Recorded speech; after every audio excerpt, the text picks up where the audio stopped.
주간 잘 지내셨나요? 네, 금요일 밤, 좋은 밤, 네, 여기 나오신 여러분들을 환영하고 또 축복합니다. 네, 오늘은 연휴가 또 이렇게 명절이 시작되는 이제 또 그런 날인데, 명절 맞이하면서 또 마음속에 여러분들 또 기대가 있으시죠? 또 오래간만에 가족들 만날 것에 대한 기대도 있고, 또 이렇게 쉴 수 있는 기간이 있는 것도 감사한데, 좋은 밤인 것 같아요. 좋은 밤에 딴 데 가지 않고 여기 오신 분들, 특별히 잘 오셨습니다. 우리 한번 앞뒤 좌우분들하고 인사하시는데, 우리가 영적인 가족이니까 이렇게 인사하시면 좋겠습니다. 우리는 하늘의 가족입니다. 이렇게 인사하겠습니다. 우리는 하늘 가족입니다. 잘 오셨습니다. 잘 나오셨습니다. 오늘도 하늘 가족된 저와 여러분들 우리 모두에게 하나님께서 귀한 은혜를 부어주시기를 간절히 바랍니다. 오늘 이렇게 또 뜨겁게 찬양을 같이 또 할 수 있도록 인도해 주신 우리 찬양팀 너무 매주마다 고맙죠? 한번 우리 박수로 한번 격려하겠습니다. 감사합니다. 그리고 눈에 보이진 않지만 사실은 금요일 날마다 저 방송실 안에 우리 목사님들 두 분이 계세요. 목사님들 두 분이 항상 방송실에 상주하면서 이 자막이랑 이런 거 다 해주시는데, 아마 성도님들 중에 우리 목사님들은 어디 갔지 아마 그러실 분 계실 텐데, 이 방송실에서 지금 봉사하고 계실 때 한번 우리 박수로 또 한번 우리 격려하면 좋겠습니다. 감사합니다. 자, 우리 하나님 말씀 보시겠습니다. 열왕기하 14장입니다. 열왕기하 14장 23절부터 29절까지. 열왕기하 14장 구약성경 586쪽에 있습니다. 열왕기하 14장 23절부터 29절까지 말씀 우리 한 절씩 교독해서 읽겠습니다. 유다의 왕 요아스의 아들 아마샤 제15년에 이스라엘의 왕 요아스의 아들 여로보암이 사마리아에서 왕이 되어 41년간 다스렸으며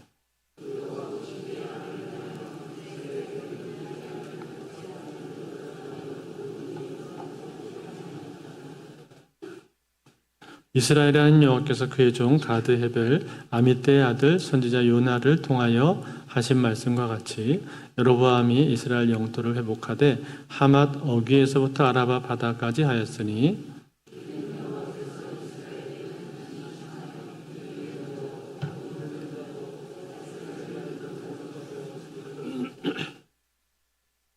여호와께서 또 이스라엘의 이름을 천하에서 없이 하겠다고도 아니하셨으므로 요아스의 아들 여로보암의 손으로 구원하심이었더라.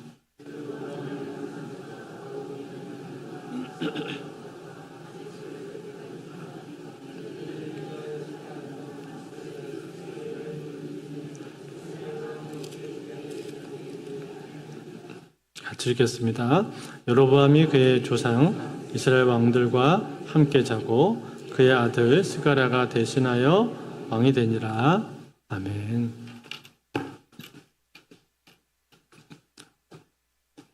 지난주에 우리가 남유다의 왕이었던 아마샤에 대해서 같이 생각을 해봤죠. 이 아마샤는 하나님 보시기에 정직하게 행하기는 했는데 온전한 마음으로 행하지는 못했다라고 했습니다. 즉 다윗의 길로 행하지를 못했다라는 얘기죠.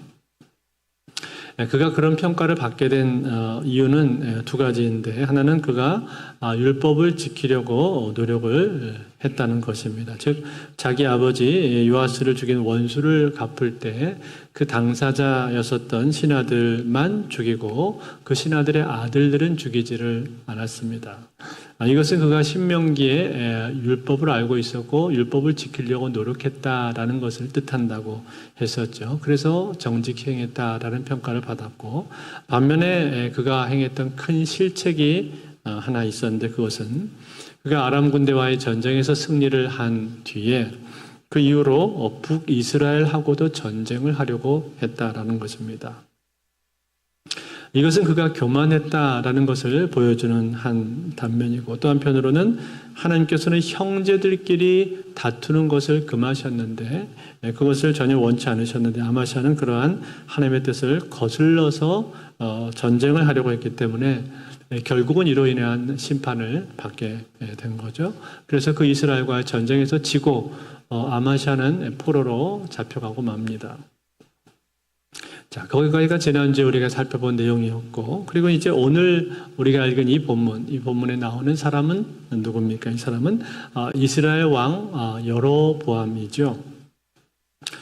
그런데 이 여로보암이 전에 나왔었는데 왜 또 나오나 아마 생각하실 텐데, 여기 나오는 이 사람은 동명이인입니다. 동명이인. 그래서 우리가 흔히 여로보암 2세라고 그렇게 말을 하죠. 이 사람에 대해서 오늘 열왕기서는 먼저 소개를 해주는데 이렇게 소개를 해주고 있습니다. 23절의 말씀에 보니까 유다의 왕 요아스의 아들 아마샤 제15년에 이스라엘의 왕 요아스의 아들 여로보암이 사마리아에서 왕이 되어 41년간 다스렸으며, 요아스의 아들 여로보암이다라고 그렇게 말했죠. 전에 여로보암 1세는 누구의 아들이었을까요? 느밧의 아들 여로보암이다 그렇게 말했는데 이 사람은 느밧의 아들이 아니라 요아스의 아들입니다. 그러니까 여로보암 2세예요. 여로보암 2세가 사마리아에서 왕이 되어서 이스라엘을 다스렸는데 총 41년 동안 다스렸다.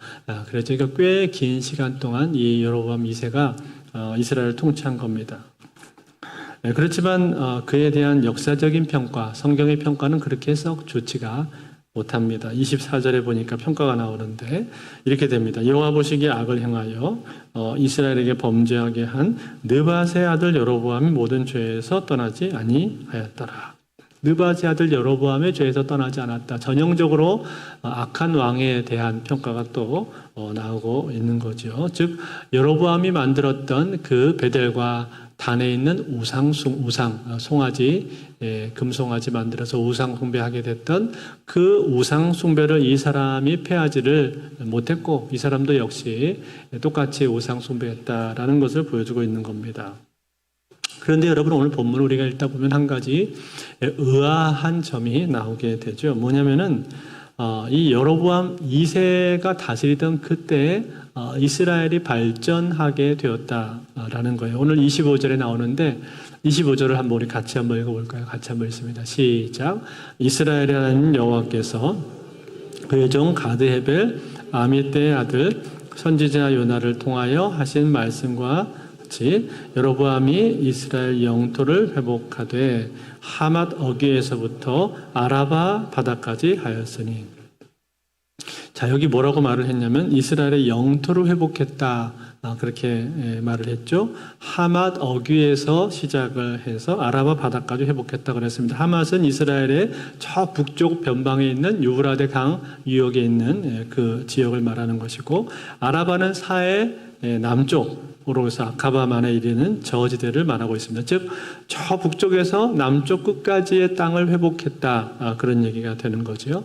이 경계선은요, 이스라엘이 가장 강성했을 때, 가장 융숭했을 때, 영토가 가장 넓었었던 다윗이나 솔로몬이 다스렸던 때의 경계하고 거의 비슷합니다. 그러니까 대단히 나라가 부강해지고 국력이 세진 것을 지금 보여주고 있는 거죠. 근데 여러분 이상하지 않습니까? 이스라엘이 지금 여로보암의 길로 행하고 악하고 우상 숭배를 했다고 그랬는데, 그랬다면 하나님으로부터 징계를 받고 벌을 받아야 마땅한 것인데 이상하게도 나라의 영토는 더 넓어졌다 이 말이에요. 이걸 도대체 우리가 어떻게 받아들여야 되는 것입니까? 여기에 대해서 오늘 이 열왕기 저자는 그 이유를 우리에게 설명을 해주고 있는데 그 이유를 이렇게 밝혀주고 있습니다. 26절에 보시면은 이렇게 말을 했어요. 26절 말씀에 이는 여호와께서 이스라엘의 고난이 심하여 매인자도 없고 노인자도 없고 이스라엘을 도울 자도 없음을 보셨고, 이스라엘의 고난이 심했다 그렇게 말을 했는데 그동안에 이제 이스라엘이 여러 주변 나라로부터 어려움을 겪었다 그런 이야기를 하는 겁니다. 아람으로부터도 계속 공격을 받았고 아수르로부터도 침략을 당했고 또 내부적으로도 여러 가지 어려움들을 겪고 있었다라는 거예요. 그런 가운데 그 백성들을 하나님께서 불쌍히 여기셨다라는 거죠. 여기 매인자도 없고 노인자도 없다는 말은 일종의 관형적인 표현인데요. 결혼한 사람이나 결혼하지 않은 사람을 말하는 것입니다. 즉 이스라엘 공동체 안에 이스라엘 도울 만한 사람들이 아무도 없었다는 거예요. 결혼한 사람이나 결혼을 안 한 사람은 전체를 다 말하는 거잖아요. 그 중에서 누구도 이스라엘을 도울 만한 사람이 없었다라고 지금 말씀을 해주고 있는 거예요. 그래서 마치 사사 시대처럼, 사사 시대 어땠습니까? 사사 시대 하나님께서 이스라엘 백성들이 환난과 고난을 겪는 모습을 보면서 그 환난과 고난 가운데 이스라엘 백성들이 하나님 앞에 부르짖을 때 하나님께서 그들을 건져주시잖아요. 누구를 통해서? 사사를 통해서. 사사를 세우셔서 이스라엘을 구원해 주신 것처럼, 마치 그것처럼 여기 이스라엘이 고난을 겪는 모습을 보면서 하나님께서 여로보암 2세를 세워주셨다, 그렇게 말을 해주고 있는 거예요. 그러니까 그가 일종의 구원자와 같은 역할을 하고 있다고 말하고 있는 거죠. 그렇기 때문에 27절에서 이런 말씀이 나오는 겁니다. 27절에 보시면은 여호와께서 또 이스라엘의 이름을 천하에서 없이 하겠다고도 아니하셨으므로 요아스의 아들 여로보암의 손으로 구원하심이었더라. 자, 여호와께서 이스라엘 이름을 천하에서 없이 하겠다고 하지 않았다고 말했는데, 이 말은 아직은 하나님께서 이스라엘의 멸망에 대해서 구체적으로 공식적으로 선언하지 않으셨다, 그런 뜻입니다. 그래서 이러한 가운데서 여로보암 2세를 세워서 여로보암을 통해서 이스라엘을 곤경으로부터 구해주시고 나라를 부강하게 만들어주셨다는 것, 즉 영토가 더 넓어지도록 그렇게 만들어주셨다라는 거예요. 얼른 생각하면 잘 이해가 되지가 않죠. 여로보암이 그래도 우상 숭배하는 사람인데 어떻게 이 사람이 구원자가 될 수가 있는 것인가, 잘 이해가 되지가 않습니다. 그렇지만 여러분, 이것은요, 이 나라의 외형적인 모습을 말하고 있는 것입니다. 외형적인 모습에 대해서 말해주고 있는 거죠. 즉 겉으로 드러나는 모습을 볼 때 이스라엘이 여러 곤경 가운데 있었는데 그런 것들로부터 하나님께서 벗어나게 해주고 나라가 부강하게 될 수 있도록 그렇게 만들어 주셨다라는 거예요. 실제로 여로보암 2세가 다스리던 그 시기에는 이스라엘 나라가 경제적인 부분뿐만 아니라 상업적으로 무역적으로도 굉장히 활발하게 이루어졌고 또 군사력도 강해져서 나라가 번영하고 발전하는 그런 시기로 알려져 있습니다. 그렇지만 여러분, 그렇다고 해서 이스라엘 나라가 모든 면에서 다 긍정적이었던 것은 아닙니다. 제일 중요한 것은 무엇입니까? 제일 중요한 것은 바로 영적인 면인데, 이 영적인 면에서 보자면 그 시기에는 어두움에 가까웠습니다. 어두운 시기였단 말이에요. 대표적으로 느밧의 아들 여로보암이 1세의 길로 행했다는 그 말 자체가 우상 숭배했다라는 그런 뜻인데, 여전히 베델과 단에서 우상 숭배가 이루어지고 있었고, 뿐만 아니라 여로보암 2세가 활동했던 그 당시에 선지자 아모스가 예언 사역을 했던 때인데, 아모스가 이스라엘을 향해서 하는 예언을 들어보면은 그 당시 이스라엘이 얼마나 영적으로 타락해 있었는가 하는 것을 우리가 알 수가 있습니다. 아모스서 5장 4절과 5절에 보시면은 이렇게 되어 됩니다. 여호와께서 이스라엘 족속에게 이와 같이 말씀하시기를 너희는 나를 찾으라, 그리하면 살리라. 베델을 찾지 말며 길갈로 들어가지 말며 브엘세바로도 나아가지 말라. 길갈은 반드시 사로잡히겠고 베델은 비참하게 될 것입니다 하셨나니. 자, 여기 나오고 있는 이 베델이나 길갈이나 혹은 브엘세바, 이런 지역들은 그 당시에는 우상 숭배가 그곳에서 이루어지고 있었던 지역입니다. 그래서 그곳으로 가지 말고 나를 찾으라 라고 하나님이 그렇게 지금 말씀을 하고 있단 말이에요. 뿐만 아니라 그 나라의 공의가 사라져버린 그 모습을 보면서, 공의가 사라져버린 이스라엘에 대해서 아모스 선지자는 또 이런 말씀도 합니다. 우리가 많이 들었던 말씀이죠. 아모스 5장 21절에서 24절 말씀 우리 같이 한번 읽어볼까요? 같이 있습니다. 시작. 내가 너희 절기를 미워하여 멸시하며 너희 성회들을 기뻐하지 아니하나니 너희가 내게 번제와 소제를 드릴지라도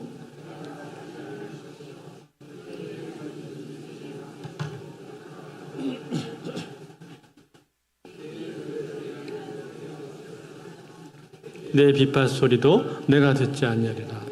오직 정의를 물같이 공의를 마르지 않는 강같이 흐르게 할지어다. 아멘.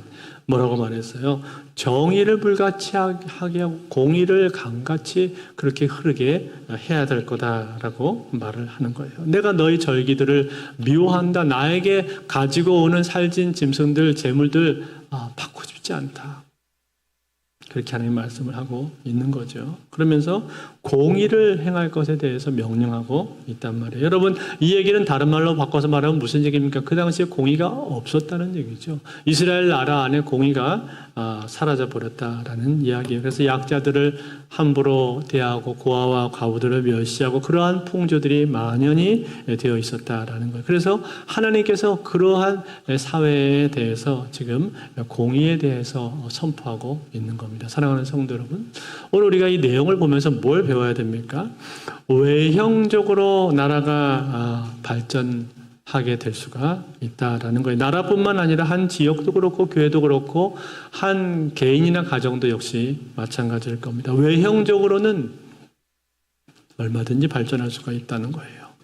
그렇지만 여러분, 외형적으로 발전한 것이 꼭 축복이라고 말할 수는 없는 것입니다. 왜냐하면 예를 들어서 나라가 부강해졌는데 나라가 부강해짐으로 말미암아 그 나라가 하나님으로부터 떠났다.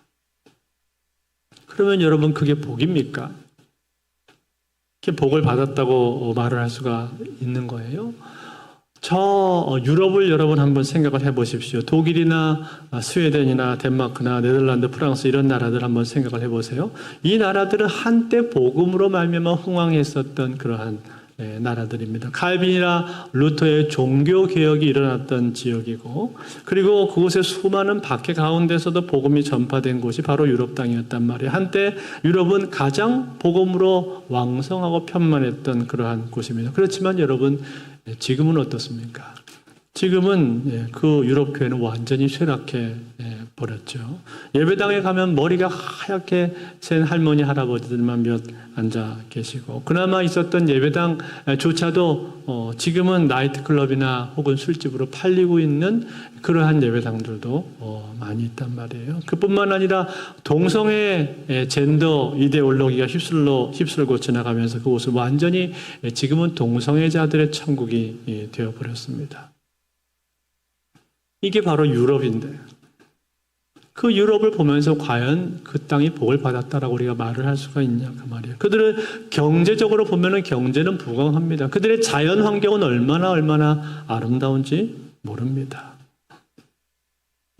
그뿐만 아니라 스웨덴이나 덴마크 이런 나라들을 보십시오. 복지 환경이 얼마나 좋습니까? 공부 꼭 열심히 하지 않더라도 얼마든지 먹고 사는데 별 지장이 없을 정도로 그렇게 복지 시스템이 잘 되어 있단 말이에요.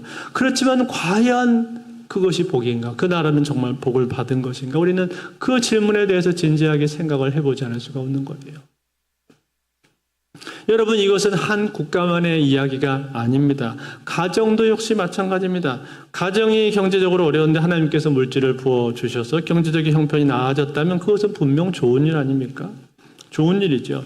하나님 앞에 감사하고 영광을 돌려야 될 만한 그런 일이란 말이에요. 그런데 물질의 복을 너무나 많이 받아서 자녀들이 이제 공부할 생각을 아예 하지 않고 그저 태만하고 방만하고 나태하게 지낸다면, 또 하나님을 잊어버리고 하나님을 찾지 않고 의지하지 않고 오로지 물질적인 풍요에 빠져서 온갖 육신적인 쾌락만을 추구하는 그런 것을 쫓아가는 삶을 자녀들이 살게 된다면, 그러면 여러분, 그게 과연 복이라고 말할 수가 있겠습니까? 복이 아니죠.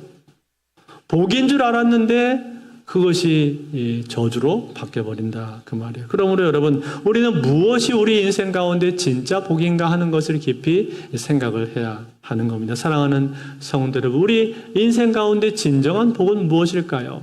성경은 복에 대해서 우리에게 말해 줄 때 이렇게 말합니다. 시편 1편 1절 대표적인 복에 대해서 말씀하는 구절인데 같이 한번 읽겠습니다. 시작. 복이 있는 사람은 악인들의 꾀를 따르지 아니하며 죄인들의 길에 서지 아니하며 오만한 자들의 자리에 앉지 아니하고. 뭐가 진짜 복이라고 했습니까? 복이 있는 사람은 하나님 말씀을 즐거워하고 그 율법을 주야로 묵상하는 자로다. 그런 사람이 진짜 복 있는 사람이다. 진짜 복된 사람이다. 그렇게 말을 하고 있단 말이에요. 즉 하나님을 경외하고 하나님을 따르고 하나님을 섬기는 사람, 하나님을 사랑하는 사람, 그 사람이 진짜 복 있는 사람이라고 성경은 우리에게 말을 해주고 있는 겁니다. 그러므로 사랑하는 성도들, 오늘 우리는 우리 인생 가운데 진짜 복이 무엇인가, 이것을 깊이 생각을 하면서 하나님을 사랑하고 하나님을 경외하고 하나님을 따르는 이것이야말로 진짜 복이다라는 사실을 분명히 알고 그 삶을 살아갈 수 있기를 바랍니다. 아니 목사님, 그래도 물질적으로 풍요로워지는 것이 나쁜 건 아니지 않습니까? 아브라함도 거부라고 말했지 않았습니까? 하나님을 경외했었는데 아브라함은 부자 아니었어요. 아브라함뿐만 아니라 그 밑에 이삭도 그렇고 야곱도 그렇고 다 잘 돼서 부자가 되지 않았습니까? 맞습니다, 여러분. 다 그 사람들 부자가 됐어요. 하나님께서 물질적으로 우리의 삶 가운데도 풍요롭게 하실 때가 있습니다. 그 결코 나쁜 게 아니라 이 말이에요. 그런데 여러분, 더 중요한 것은 무엇입니까? 물질적으로 풍요로워지느냐 아니면은 물질적으로 쪼달리느냐, 그게 중요한 것이 아니라 물질적으로 부유하든지 가난한지 상관없이 그 자리에서 우리가 하나님을 경외하느냐 그렇지 않느냐, 이게 중요한 겁니다. 물질적으로 부유한 가운데서도 하나님을 잘 섬기고 경외한다면 그것만큼 좋은 게 없겠죠. 록펠러 같은 사람, 대표적인 사람 아닙니까? 부자가 되면 될수록 자녀들에게 더 겸손을 가르치고 더 교회에서 순종할 걸 가르치고 그렇게 하는 사람도 있고, 그렇지 않고 물질의 그 유혹을 이기지 못해서 물질이 자기 삶에 오게 되었을 때 거기에 몽땅 자기 마음을 빼앗겨버리는 그런 사람도 있단 말이에요. 중요한 건 뭡니까? 우리가 부유하냐 가난하냐 그것이 중요한 게 아니라 그 자리에서 내가 과연 하나님을 깊이 사랑하고 경외할 수 있는가? 하나님만을 나의 인생의 최고의 우선순위로, 가장 지복으로, 나의 가장 최고의 복으로 그렇게 하나님을 여길 수 있는가? 그것이 바로 우리 인생 가운데 가장 중요하다는 거예요.